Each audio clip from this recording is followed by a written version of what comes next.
आज मैं आपको इमली और खजूर की बहुत ही मज़ेदार चटपटी और हेल्दी चटनी रेसिपी देने जा रही हूँ। स्पेशली रमज़ान मुबारक में ये चटनी आपके बहुत काम आने वाली है।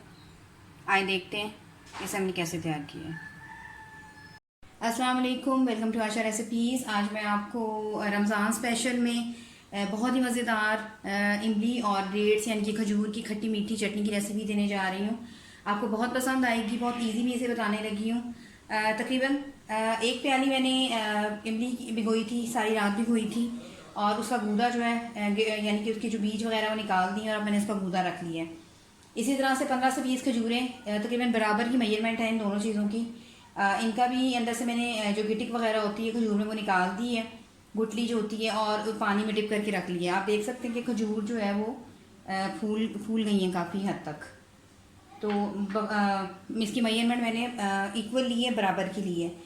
ये कश्मीरी लाल मिर्च है, 3 से 4 मैंने कश्मीरी लाल मिर्चें ली थी, इनको मैंने काट लिया और 3-4 ही मैंने साबुत छोटी लाल मिर्च ली है। इनको सिरके में डिप करके मैंने रखा हुआ है, ये भी रात की डिप हुई है। इससे हमारी चटनी का कलर बहुत अच्छा आएगा। और मैं ये रेड चिली पाउडर की जगह यूज़ कर रही हूँ, क्योंकि मैं 2 तरह की मिर्चें ले रही हूँ।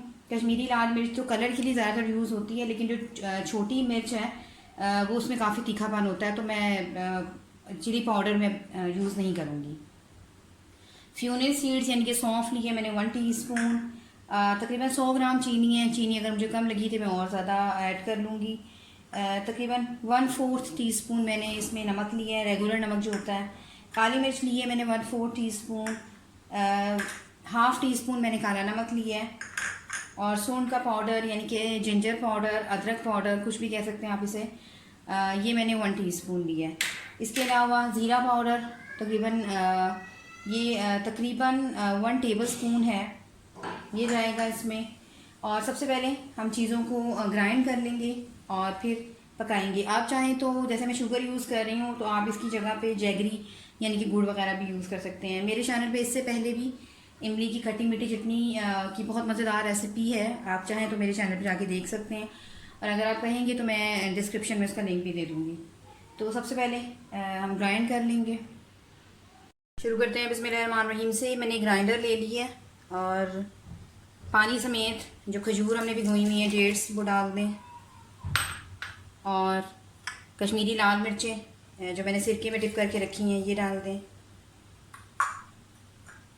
आम चाहें तो इमली का गूदा ना भी डालें, लेकिन मैं इकट्ठा ग्राइंड कर रही हूँ सब कुछ, चटनी बनाने में और ज़्यादा आसानी हो जाएगी। चीनी भी मैं साथ ही ग्राइंड कर रही हूँ।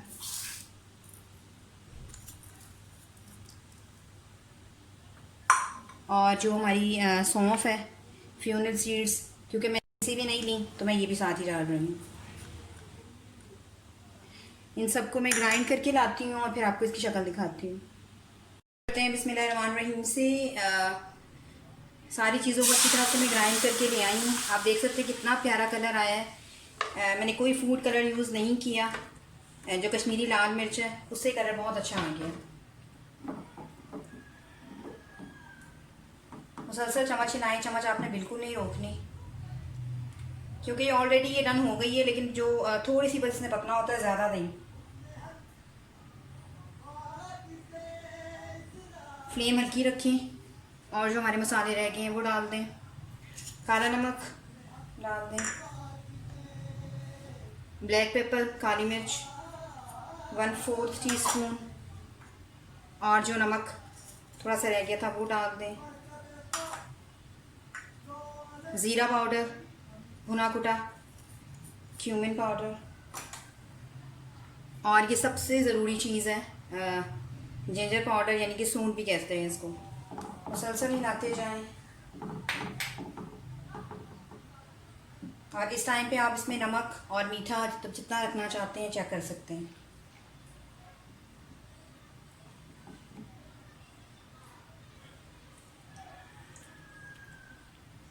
मुझे परफेक्ट लग रहा है बिल्कुल। उसको मुसलसल आपने स्पैचुला या चम्मच जो भी आप यूज़ करें। बहुत ही मज़ेदार और बहुत ही यूज़फुल चटनी है ये, स्पेशली रमज़ान के महीने में आप जिस मर्ज़ी चीज़ में इसको यूज़ कर सकते हैं।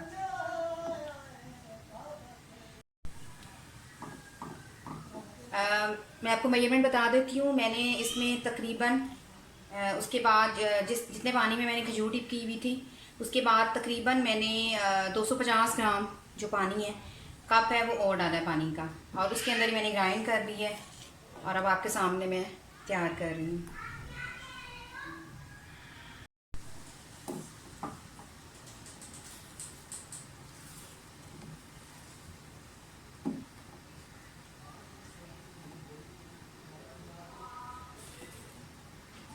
सिर्फ 8-9 मिनट में चटनी जो है हमारी बिल्कुल अच्छी तरह से रेडी हो जाएगी।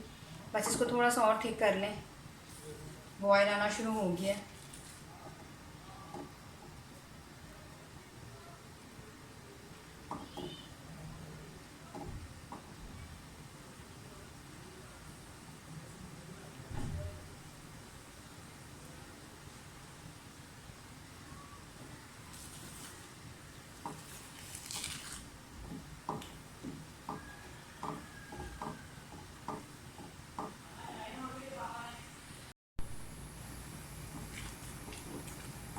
चटनी हमारी बिल्कुल रेडी हो गई है। इसको पकते हुए तकरीबन 7-8 मिनट हो गए हैं, क्योंकि ये ठंडी होकर और ज़्यादा थिक हो जाएगी, तो बस इससे ज़्यादा पकाने की ज़रूरत नहीं है।